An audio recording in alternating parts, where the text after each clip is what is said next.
So you have the Vive Transfer Belt. I'm going to show you how to get this on and then use it and adjust the different sizes that you would need. So they make it really, really easy, similar to the belt. As you can see here, you have your belt loop, and then the second part of the strap that's going to go through. They have a nice metal piece right on there, so they make it really easy to run it through the belt loop.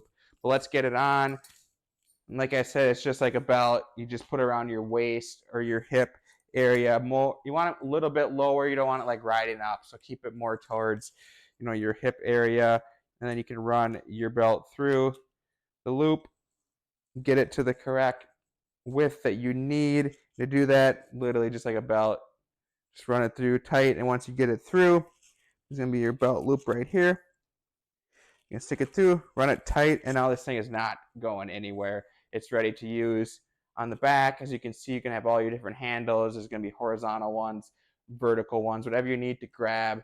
They're going to have a nice thick handle for you to use.